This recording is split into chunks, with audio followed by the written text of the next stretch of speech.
Hello, today I am lucky to be riding the YT Jeffsy Uncaged 8. It's like kind of a more special edition of their Jeffsy platform. We got 150 millimeters of travel in the front, 150 in the rear. This bike is just really kind of an amazing all-arounder, maybe geared on just the slightly lighter side of things these days, but it's just been a really impressive mid-long travel bike that can like just pedal super efficiently and take a beating at the same time. Nice tight little chainstay, keeps things nimble, 66-degree head tube angle in the low setting that I'm running, and 470 millimeter reach, and 77-degree seat tube angle. So climbs like an absolute beast up steep slopes, and gives you that like kind of smaller bike agility with that tighter head tube angle. Manageable reach, manageable chainstay. It just makes this bike like way more lively and peppy. Also a quick side note, if you're hearing the click, it's my left pedal. So I apologize for that. Just a beautiful summer day out here in the PNW. Decided to finally warm up. The dirt looks to be amazing. It's gonna be a good day. Yeah, this bike's just got like a really good 77-degree seat tube angle. I really appreciate it when companies don't hold back on that kind of forward feeling seat position, just because at least out here where the climbs can be real steep, it just gives you such an advantage in comfort and efficiency when you're tackling steeper climbs. Another like really standout feature of this bike is just they've got kind of this modified horse link rear suspension design, and it's got to be right up there with like the best pedaling performance I've ever had in a horse link bike, especially when you're talking about this travel size. When I hopped on this bike climbing up the hill the first day, like I was kind of convinced that it actually had less rear travel just because it's so efficient. You just don't really get that sloppy bog. Not that 150 bikes are usually that bad, but this bike is just like exceptionally tight. Feels less like a horse link to me, more like some other kind of suspension design. So they did a great job with that. At Galbraith Mountain here, it's like quite a bit of blue trails with like a peppering of black diamond trails, and they're all pretty like pumpy and super good corners, and this bike just feels so good here. It just makes the most of the kind of terrain I feel like people are riding on 80–90% of the time. But this kind of geometry package would also be super well suited for big kind of like backcountry missions, because you're just right in the middle of where you can have an efficient bike, but a bike that's still not going to beat you up. It's got enough suspension to soak up features, and I wouldn't say I've like backed off from any sort of riding on this bike. Yeah, and these like tighter corners just feels so much easier to get this bike around a tight corner than some of the new big bikes. All right, time for a little downhill action. Oh, man. This bike is super poppy. It's got a really nice rear suspension kind of leverage curve. And I don't know, beyond that, maybe with the Cane Creek suspension or just the size of 150, it's just super easy to pump around. It's kind of like invites me to ride pretty aggressively front over the bars, and just has this such an agile feeling.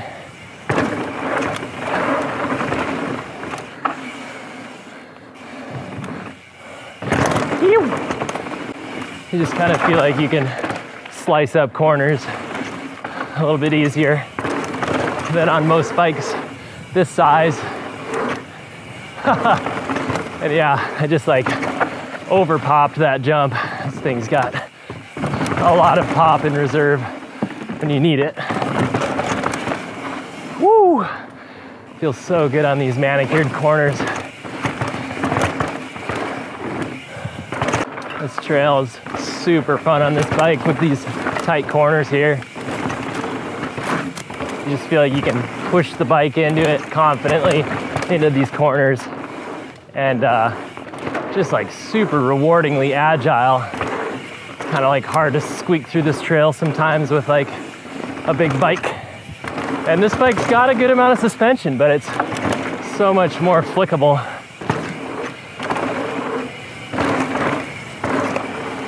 I've been really impressed by the Cane Creek suspension on this bike. That just like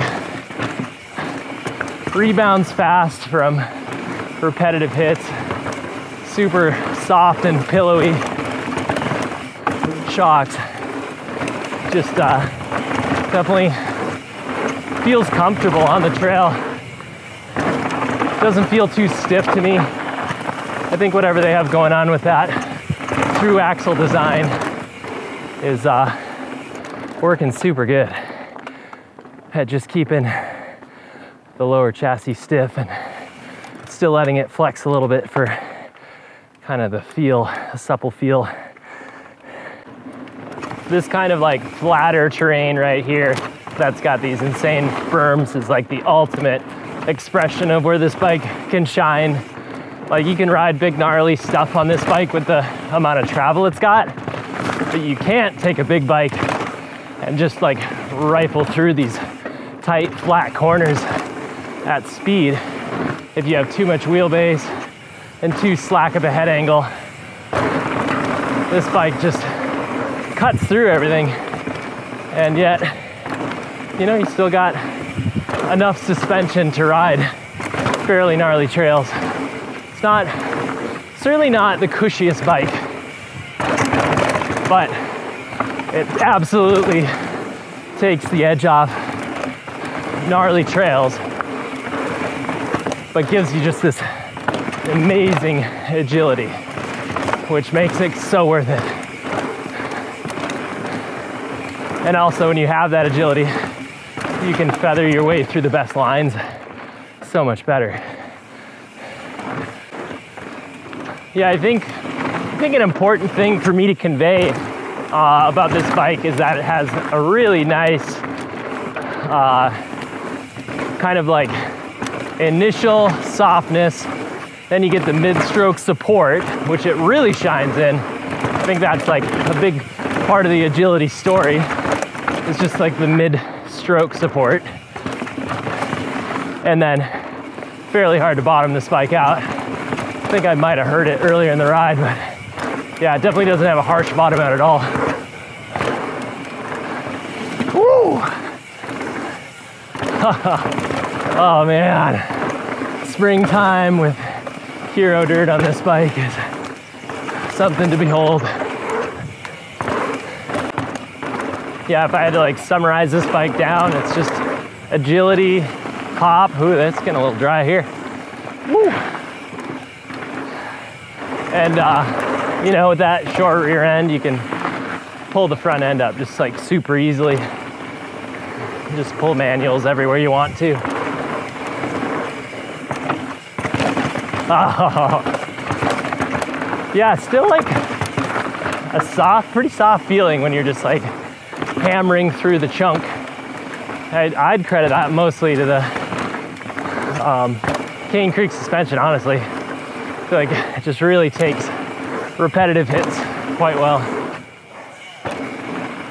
Just recovers. It's one of my favorite things in suspension is when it just can kind of stay high in the travel.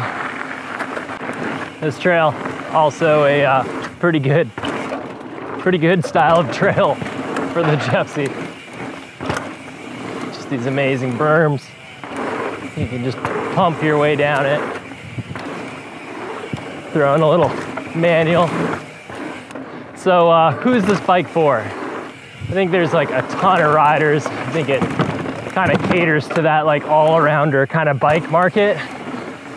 But I think the people that will enjoy it the most are fairly talented riders who are looking for an efficient, capable all-arounder that want agility and a bike that feels very lively and pumps, but still packs a little bit of firepower when it comes to what you can ride on it. 150.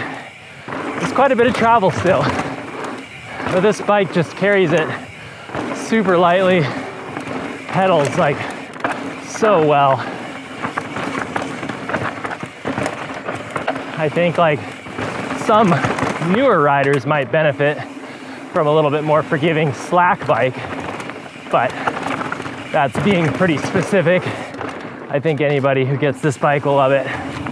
But I definitely think riders who are a little bit more talented, like pumping the bike more, will really kind of make the most of what this bike has to offer. I'm really impressed by YT's kind of rear suspension feel, especially having ridden so many horse link bikes in the past.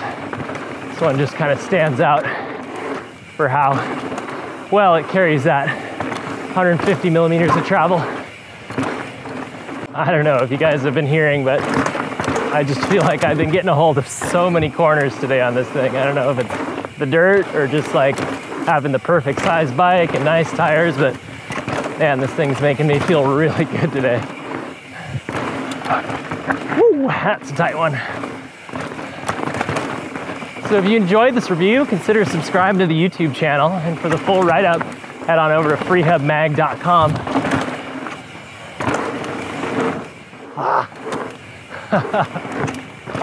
Oh my gosh. Woo!